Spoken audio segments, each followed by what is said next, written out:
This episode of Dads on Wrestling brought to you from the Long Beach Clothing Company, starring yours truly, the Mr. Talk Wrestling, Jeff Meacham, and the Renegade of Wrestling, JJ Williams, starts right now. Yours truly, that's why he thinks he's the star of the show all of a sudden, this guy back here. Right? This guy. Well, you know, that's what you get for anonymity, I guess. I guess so. Anyway. Send him to anonymous announcers. Anonymous. Anyways, and we're starting off rolling here. This is episode 21 of Dads on Wrestling, coming to you once again live from Long Beach Clothing Company. We're legal now. We're legal. You're legal. That's right. You're legal. We're legal. We should go out and get some beers. There's root beer down at the liquor store down the street. Yeah, You know, I'm straight edge. Can't touch the hard stuff. I'm trying to be, and I feel miserably. I feel miserably. Anyway. So today we are here at LBC once again. That's right. Love it here. Right. I'm not actually wearing the stuff today, but I do support. That's right. All that's that, right. You know. You've seen it on past episodes. You'll see it on future Talk episodes. Wrestling, so you know. But anyways, today we're here to discuss a question we got submitted on our Facebook about who is the greatest wrestler that has never been a world championship. That is a topic that I get a lot on Talk Wrestling, that I've actually addressed on Talk Wrestling, but I haven't done it in a long time, and there's been quite a few that I didn't mention, and I got serious flack for not mentioning those guys. Seriously? You gotta remember, but before the last couple of weeks, I've only got 5 minutes worth of material to use. This is true. This is true. I mean, and everyone who's been demanding that you go back to this format, which is what we've done. We've gone so to much. 10, even 12 minutes here lately, so it's been really good. So, you know, it's been good. But, anyway, back to the topic at hand. Any list of guys that should have been world champion but never were in wrestling, you've got to go with Roddy Piper. Absolutely. The Hot Rod helped make the 80s what it was, and if he hadn't been as good as he was at his job, I still to this day don't believe that Hulk Hogan would have got over as much as he did. You know, the biggest Hulkamaniac in the world here has got to agree with you on that. And Piper has said himself to Hogan, you know, do you think people came to see you and Mr. T that night? No, they came to see you guys kick my butt. Yeah, so, seriously. You know. WrestleMania wouldn't have been a success if Roddy Piper didn't deserve a serious ass whooping. Exactly. And he got it that night. Exactly. You know, another guy you got to throw in there for sure. Although there is some debate. There is some debate with this guy, because I've kind of gone back and forth with him, is Owen Hart. Yes, definitely. Owen Hart definitely deserved to be a former world champion. As a matter of fact, I honestly feel that had he not passed in 1999, he at least would have had one run with the belt. You think so? I wholeheartedly believe so. Okay. I don't think it would have been much of a run.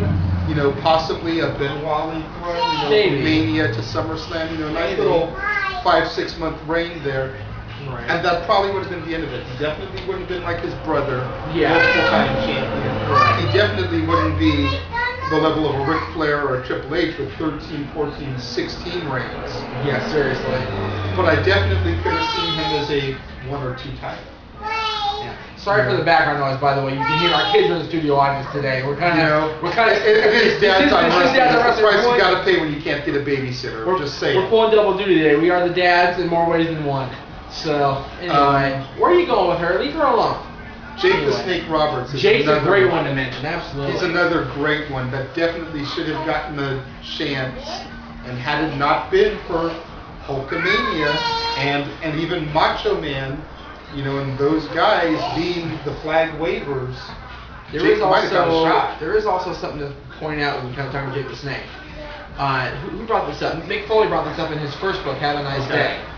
You know, in the days of Jeff Jarrett, he was swinging guitars left and right, and they were, you know, bashing like they were, you know, pieces of lint or whatever. But when Honky Tonk Man hit Jake the Snake with a guitar, that was the best guitar money could buy. That totally shattered Jake's vertebrae. I don't know if you knew that or not. I'm sure you've read Foley's book at least once. So, the fact that Jake went down and was never the same when he came back from that injury. Yes, he worked Honky Tonk to WrestleMania, but it was a while between that episode of the Snake Pit and WrestleMania. Yes. So, if Jake had not gotten injured, it could be argued that down the line, heel or face, he would have been a world champion. Definitely. What about somebody like Davey Boy? Do you think he had the potentials to be a world champion? I mean, he was an awesome talent and a definite good upper mid-carder, but do you think, just like people go back and forth about Owen, do you think that the British Bulldog could have been a respectable and believable world champion? I was just going to say, it's along the same lines as Owen, but the difference is this. Owen drew as a top heel all around the WWE circuit, if you will. United States, Canada, Europe, and all that. Where was the Bulldog top? United Kingdom. He main evented with Brett, and he had a great main event match at SummerSlam '92 against Brett for the Intercontinental Championship, keep that in mind. But could he have taken the world title and run with it and been the superstar that you and I possibly think he could have been? I don't know. I don't know where to go with Davey Boy, only because Davey Boy didn't really prove it to me that he could be anything past a mid-card champion or a tag team champion all around the WWE circuit. Fair enough. Europe, yes. United States, Canada. Well, Canada, yeah, because the Hart Foundation was on top. But a top world champion all in the United States, that's hardly debate. It really is. Well, and a lot of people, don't think that The Miz had the credentials to do it either. But look what he did. There you go. 159 days. So again, I don't see the British Bulldog having been like a long-term champion or even a multiple reigning champion. But I definitely could have seen him as a transitional champion for a good 2 to 3 month reign. Take it off of X person to make sure it gets to X person. Kind of like Backlund did in '94. Exactly. Although Backlund was happy about that one. And honestly, there's a guy that honestly should not have been champion. I don't think for as long as he was, even though his reign was interrupted. If you look at the official books, Bob Backlund, but whatever. Bob Backlund goes back to the school of the Bruno Sammartinos, where he was a legitimate tough guy wrestler, right? And could stretch opponents at will to make sure he kept his belt. He didn't come from the Hulkamania era where a freaking big boot and a leg drop could win world titles. This is true. He had the amateur credentials, so that's the only reason I feel his reign was as long as it was. True that. Okay. Another guy that I always mention when I do a list like this is Ravishing Rick Rude. Rick Rude had the look. He had the skill. He had the charisma. He had the manager and Bobby the Brain Heenan. This is true. And Rick Rude has said on multiple occasions, and we've all talked about this amongst ourselves and amongst groups of ourselves, Hulk Hogan is the one that squashed his title aspirations.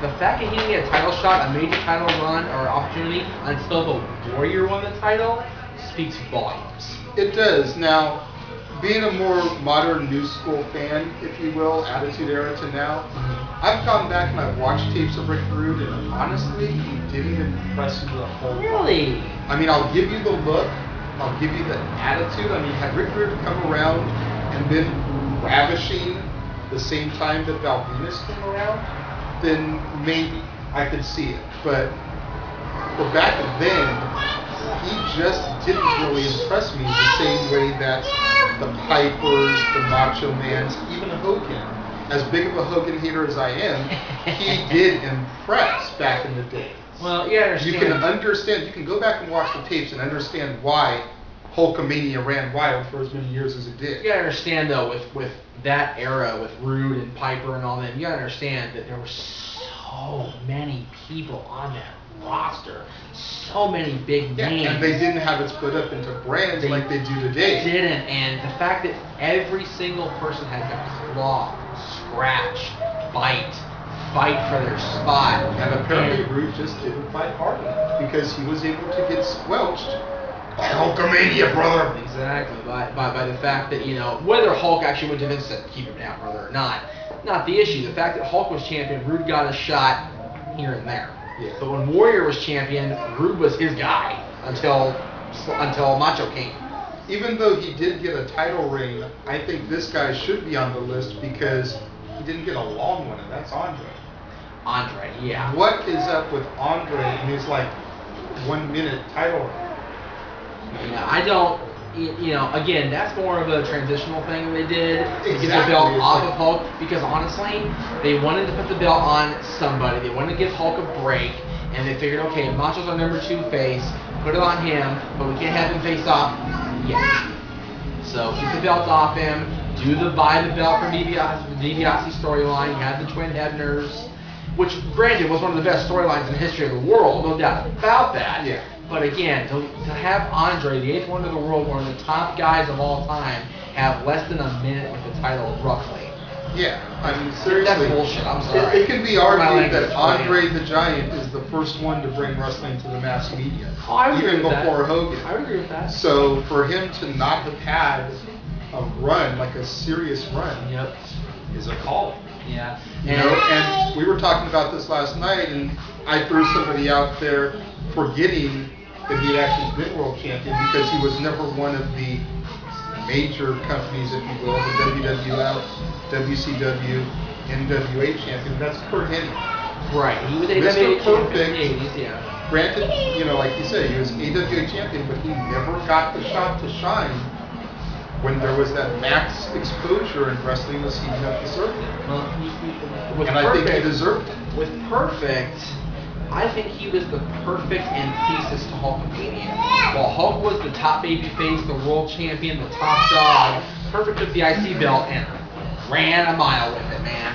He was the greatest Intercontinental champion of the 90s. I don't care. You can give me Shawn Michaels, you can give me Jeff Jarrett, you can give me any of those guys. Perfect was the top Intercontinental champion of the 90s. He What about Dean Douglas, man?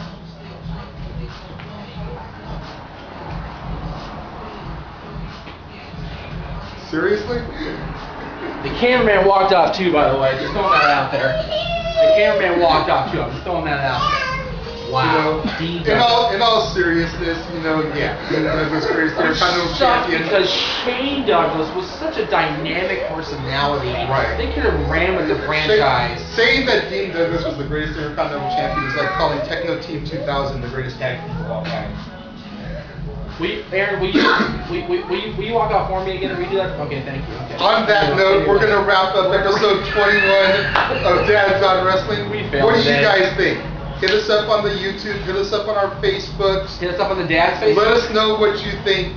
Who is the greatest wrestler to have never been world champion? I'm Yeah. the Renegade of Wrestling, JJ Williams. I'm Mr. TW Jeff Meacham, and we will See you next time.